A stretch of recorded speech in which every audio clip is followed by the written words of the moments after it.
anyway, I gave a little bit of an introduction about Mark Ridlen, but he owns DjDeluxe. And DjDeluxe is a mobile DJ service. He goes into parties, events, and all that stuff. He's on the Facebook. I work with him at NetWeavers. He's always been so busy. He's always on the go because he's got lots of events and lots of things he does. But it's a holiday seasons, and I finally talked him into coming on the show and letting people know that this service is available because it really is living celebrity to have a DJ. Okay, and it also is cheap. It's a lot easier than a band, and he won't make as much mess, right? Right. So I'm going to welcome to the show Mark Ridlen with DjDeluxe Productions. That's right. Welcome to the show, Mark. Okay, thank you. I'm so happy you came and that you made time for us here.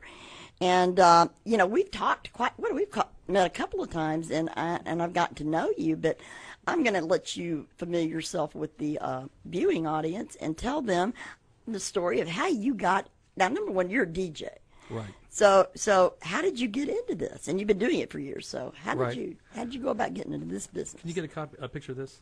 This is a CD I put out, compilation of Dallas bands. Probably about 7 years ago. And inside there's a picture of my dad DJing in Korea way back in the day. Sorry, I tried to get a JPEG this last night. I couldn't. You can see that. It's Don Ridlen. Ah, it's in the blood. It's in the blood. That's right. So it's in the blood. So at early age, I just gravitated toward people's records back in the day. The kids that might know what that is now, because those are coming back in vogue, vinyl overall. And then I experimented with being in some bands in high school and photography and video, and then kind of gradually started doing friends' weddings in the early mid-'90s, and that kind of just morphed into kind of the Adam Sandler type thing. No, opposite, the exact opposite. So a lot of my friends are more kind of artsy, musician-y types, and so we all shared the same taste. So I thought, well, so year by year, I thought I think I'm comfortable doing this, and I was tired of the club work because that gets kind of monotonous. And on the road, and you do have a family. Me, myself, and I right now. So as far as club work, it's just my own tastes are very eclectic, and so that kind of translates into what I like doing at a public event or a wedding, corporate. I do kids parties now, many things. But you do fashion events. You go to the retail outlets. Right, I mean, you work for Neiman's and for Korshak and things like that over the years. So and a pretty big comfort level as far as different people, different types of music. And let's let the people think out there, that the ones that remember it, the Start Club. Right, back in the day when I was a pup, and that was my first kind of just hit the ground running type of gig, and then that turned into some different things, and so I thought, I like doing private events and club work occasionally, but I do. The Start Club was quite a big thing here in Dallas. Yes, it was. Yes, it was. It was like Studio 54 meets I don't know what, because we had live bands. We had people like the Chili Peppers when they were coming up to Nelson Riddle Orchestra. It was crazy. You got that job networking word of mouth, right? I was dating this girl. I used to make mixtapes for her friends, and then they remembered me a few years later when they started putting people in place to DJ and program That's music. An inspiration.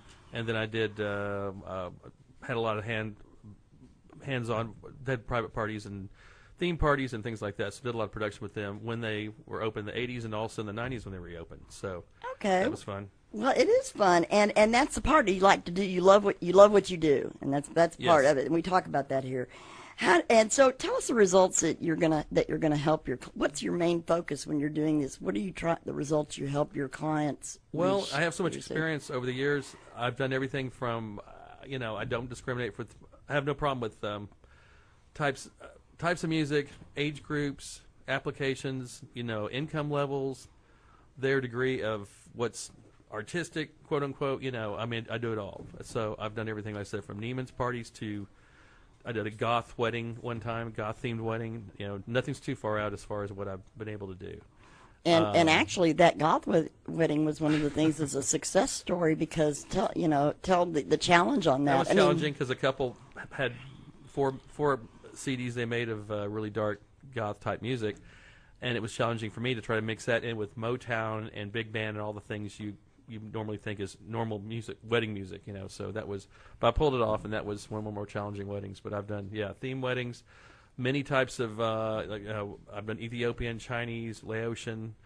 I welcome that. A lot of DJs, they aren't comfortable with that. They want us to kind of do what they're used to doing as far as, any type of events or weddings. But you do a lot of karaoke. Karaoke's been a big deal the last 10 years. I call it scarioke. And I had a karaoke night once a week for about 10 years, and I decided to pull the plug on that and just do it monthly recently. But I got some awards from the Observer and have gotten, did some projects that featured a lot of my karaoke singers, put out a whole CD, and it was reviewed in some magazines and things like that. So people can actually come, it can hire you to come and do a karaoke party. Right. Now, that'd be pretty fun, especially around the holidays, don't you think, Travis? Yes. I mean, he loves karaoke, so that's why I point him out. Or it's somebody, you've got a talented host that wants to get in front of people, and around the Christmas time, it's not your same old party. Yeah. And you have all that stuff that you bring with you. I have a lot of songs that most people have never heard of. I have the eclecticness of my own interest in music carries over to the karaoke selection, too. Well, I think we've got a picture, and I brought it. It's one where, I think you want me to pull up the flyer? No, that's the 75. There is one that says XPO.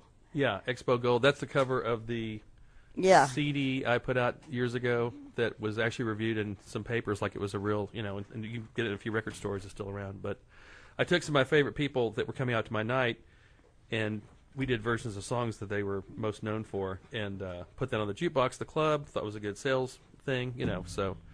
And that was close to 10 years ago. That's when the karaoke thing was kind of peaking, so. Okay. Well, we also have, we've got a picture of you living the life. It sure doesn't look like your dad. Right. But there's one there that says with girls, or it says girls. The party. Oh yeah, that was that was the opening of Naga, a really great Thai restaurant downtown, a few months ago, and. Is that an example of your equipment that you bring? Yes, that's some of it. I'm not talking about the girls. I've been bringing the big 10-inch vinyl. I mean 12-inch. Yeah, the 12-inch vinyl. So I've got all sizes of vinyl for some good-looking guys. Okay, and so you even do kids party. And when you said kids parties, I don't know why I thought Purple Dinosaur, but no, you're talking about teenagers and the bar mitzvah, the things that the kids small like. Kids too, yeah. Small kids yeah, I've done, so it's just little by little, just stripped and they away like to listen to top 40 and stuff, and so right. You never know what they're going to ask for. And then the parents don't have to worry about them it's all getting edited into for the radio. records. It's all edited for radio, so yeah. Radio edits. And it makes it a successful when your kid has a good party, Lil people Wayne versus leave. Barney, yeah, right. And it's hard to afford now a big event. So a lot of people are doing stuff in their home or something to add that dimension, and instead of a magician or a clown, we'll add you and the girls. Anyway, maybe you should get yourself a purple dinosaur. Now that I think about it, yeah, I think they have those at Halloween. Anyway, inflatable. No. So there are a lot of DJ companies out there, and not as good as yours, but what sets you apart, do you think, from the others? And why would someone want to use you as opposed to? Well, like I said, I've been around the block a few more times than some people that are out there, and there's a lot of kids with laptops that download a few thousand songs. Hey, I'm DJ so-and-so. Well, you're just someone who has some songs on your computer. There's a lot more to it than pushing a button and making a song play. So I bring a lot of that to what they want for any type of event. Like I said, I've done such a wide selection of cross-section of styles, tastes, income levels, musical awareness, people that are music geeks, and then people that just want top 40, that's fine. It's all good. So you can pretty much any genre, and plus you're dependable. You have the equipment, you know how to set it up. Equipment, insured, belong to some different DJ associations that most DJs have never heard of, so, always trying to up the level, up the ante. Well, you are a professional service, and that's the thing. And I'm a resource for other people as well. Like say if they, I've saved many contacts over the years, everything from caterers to lighting, celebrity lookalike people. You can.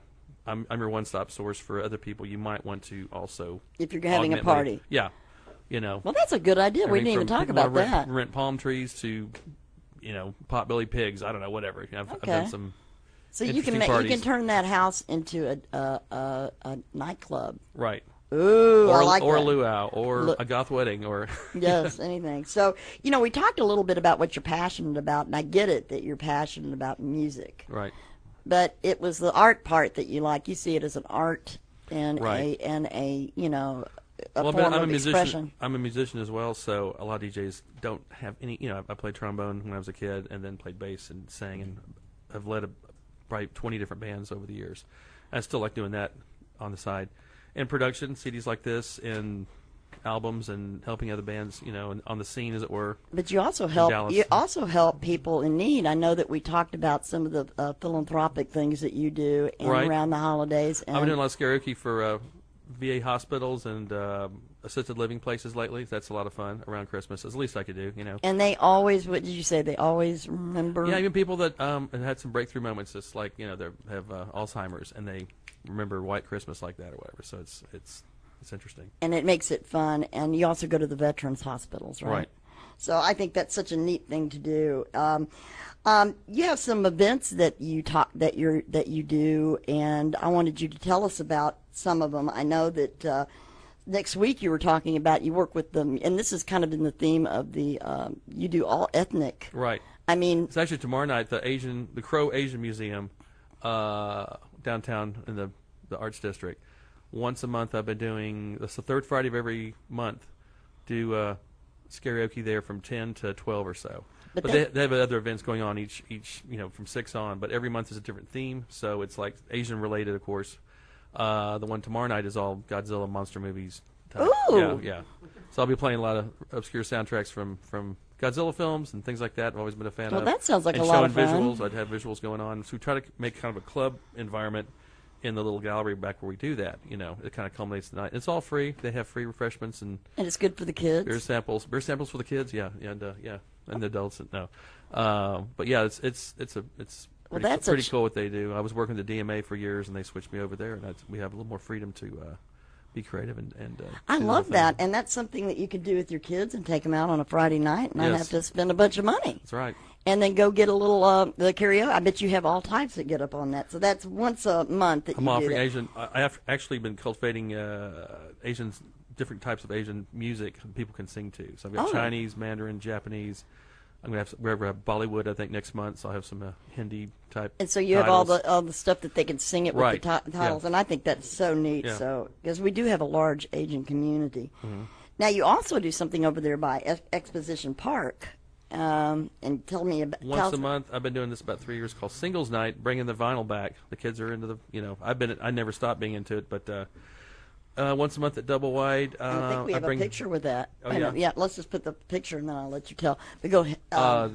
It says singles. Yeah, There it is. it's one of the flyers, but Yeah. there I'm pouring acid on a record.